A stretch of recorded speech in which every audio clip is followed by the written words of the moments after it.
Back another new video. जैसे आपके लिए लेकर हम आ गए हैं बीए सेकेंड ईयर के शिक्षा शास्त्र के शॉर्ट क्वेश्चन जो काफ़ी इंपॉर्टेंट होते हैं उन बच्चों के लिए जो पहले से पढ़ते नहीं थे, जो लास्ट के 10 दिनों 15 दिनों में बस पढ़ना चाहते हैं, उनके लिए ये क्वेश्चन काफ़ी इंपॉर्टेंट होते हैं क्योंकि ये छोटे क्वेश्चन होते हैं उसमें इंपॉर्टेंट बातें लिखी रहती हैं। अगर उनको याद कर लेते हैं उस शॉर्ट क्वेश्चन के 4 लाइन को, तो आप उनसे विस्तृत क्वेश्चन भी लिख सकते हैं बड़ा चढ़ाकर, बस टॉपिक जान जाए कि उसमें क्या पूछा है। तो इसलिए बहुत ही इंपॉर्टेंट ये शॉर्ट क्वेश्चन होते हैं। ठीक है, तो जैसा कि हम जानते हैं कि अभी पूर्वांचल यूनिवर्सिटी के बीए सेकेंड ईयर के शिक्षा शास्त्र के पेपर को रद्द कर दिया गया है क्योंकि वो पेपर लीक हो गई थी। तो अब ये आपका 17 को था, तो अब 4 को होगा, पेपर 4 तारीख होगा। तो चलिए हम वो क्वेश्चन देख लेते हैं क्या क्या क्वेश्चन है। तो फ्रेंड्स, एक इसमें क्वेश्चन लघु वाला हम ले लिए हैं, इसके बाद सारे शॉर्ट मिलेंगे इससे भी। तो चैनल पर पहली बार आएंगे तो चैनल को सब्सक्राइब कर लेना फ्रेंड्स, क्योंकि अभी नया नया मेरा चैनल, तो मुझे आप लोगों की सपोर्ट की काफ़ी ज़रूरत है। तो प्लीज़ चैनल सब्सक्राइब कर लेना और वीडियो थोड़ी अच्छी लगी तो लाइक ज़रूर करिएगा। शिक्षा का मनोविज्ञान के विषय क्षेत्र पर प्रभाव बताइए। ये क्वेश्चन काफ़ी इंपॉर्टेंट है।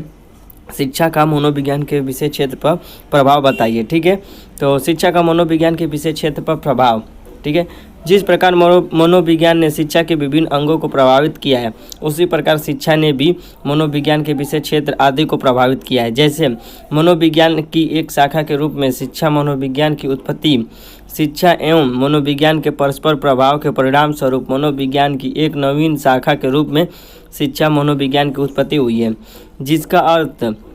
जिसका अध्ययन शिक्षा तथा मनोविज्ञान दोनों विषयों के अंतर्गत किया जाने लगा है। वस्तुतः शिक्षा मनोविज्ञान का वह मुख्य संबंध सीखने की प्रक्रिया से है। यह शिक्षा के मनोवैज्ञानिक पहलुओं के वैज्ञानिक खोज के विशेष रूप से संबंधित है। इसके अंतर्गत शैक्षिक व्यवहारों व क्रियाओं का शैक्षिक एवं मनोवैज्ञानिक परिस्थितियों में अध्ययन किया जाता है। ठीक है, अब दूसरा है मनोविज्ञान की अध्ययन वस्तु का समृद्ध होना। मनोविज्ञान का ये हेडिंग है, मनोविज्ञान की अध्ययन वस्तु का समृद्ध होना। जब शिक्षा तथा मनोविज्ञान के परस्पर प्रभाव के परिणाम स्वरूप मनोविज्ञान की एक नवीन शाखा के रूप में शिक्षा मनोविज्ञान का विकास हुआ, तो मनोविज्ञान की अध्ययन वस्तु का समृद्ध व विस्तार होना स्वाभाविक हो गया है। और इस प्रकार शिक्षा के विकास के साथ ही मनोविज्ञान ने शैक्षिक क्षेत्र में भी अपने लिए अध्ययन सामग्री प्राप्त कर ली। अब मनोवैज्ञानिक केवल मानव व्यवहार का मात्र का अध्ययन नहीं करता, बल्कि यह सीखने वाली परिस्थितियों का भी गंभीर रूप से अध्ययन करने लगा है। तीसरा हेडिंग है शिक्षा संबंधी समस्याओं पर मनोवैज्ञानिक शोधों का सूत्रपात। शिक्षा संबंधी समस्याओं पर मनोवैज्ञानिक शोधों का सूत्रपात। शिक्षा एवं मनोविज्ञान के परस्पर बचाव के परिणाम स्वरूप केवल मनोविज्ञान की एक नवीन शाखा शिक्षा मनोविज्ञान का जन्म तथा उसकी विशेष सामग्री का विस्तार ही नहीं हुआ, बल्कि शिक्षा से संबंधित अनेक समस्याओं पर मनोवैज्ञानिकों ने शोध कार्य प्रारंभ कर दिए हैं। जैसे समस्यात्मक बालकों का अध्ययन, पिछड़े एवं प्रतिभाशाली बालकों को शैक्षिक परिस्थितियों का अध्ययन आदि। तो फ्रेंड्स, ये क्वेश्चन का आंसर समाप्त होता है। आप आते हैं अभी अपनी शॉर्ट क्वेश्चन पे, उससे पहले चैनल को आप सब्सक्राइब कर लें। अधिगम की कोई 4 विशेषताएं लिखी। तो अधिगम विकासात्मक है पहला, दूसरा है सिखाना तथा रुचि परस्पर संबंधित है, तीसरा अधिगम तैयारी व अभिप्रेरण पर निर्भर करता है, और चौथा है अधिगम उद्देश्यपरक होता है।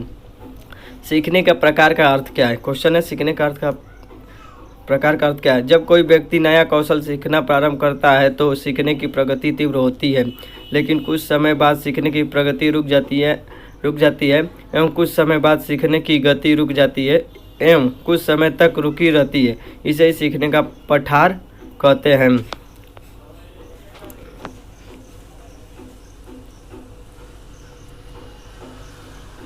ये क्वेश्चन इसमें से और देख लेते हैं, ये वाला। सीखने में पूर्ण बल क्या है? सीखने में पूर्ण बल क्या है? अंतर्नोद वह परिस्थिति है जो प्राणी में शारीरिक और मनोवैज्ञानिक आवश्यकता से उत्पन्न होती है। वास्तव में तनाव को दशा के कारण अंतर्नोद की परिस्थिति पैदा होती है। ऐसी परिस्थिति की अनुभूमि करने पर व्यक्ति अपने अनेक उत्तेजनाएं पैदा होती है और ये उत्तेजनाएं ही व्यक्ति को अपने उद्देश्य तक ले जाती है। इसलिए शिक्षा एवं जीवन में यह सिद्धांत काफ़ी महत्वपूर्ण कहा जाता है। तो फ्रेंड्स आ गए अभी अपने शॉर्ट क्वेश्चन की तरफ। इसमें देखिए पहला क्वेश्चन है, वस्तुगत विधियों के प्रकार बताइए। वस्तुगत विधियों के प्रकार बताइए। वस्तुगत विधियाँ निम्न प्रकार की हैं, ठीक है। पहला निरीक्षण विधि, दूसरा तुलनात्मक विधि, तीसरा व्यक्ति इतिहास विधि, चौथा प्रश्नावली विधि, पांचवा योगात्मक विधि, छठवां मनोविश्लेषण विधि, सातवां साक्षात्कार विधि तथा आठवां परीक्षण विधि आदि, ठीक है। दूसरा क्वेश्चन है, निरीक्षण विधि से क्या तात्पर्य। निरीक्षण विधि से क्या तात्पर्य। निरीक्षण विधि पर संक्षिप्त टिप्पणी लिखिए। देखिए, इस विधि को वाह निरीक्षण या वस्तु निरीक्षण विधि भी कहा जाता है।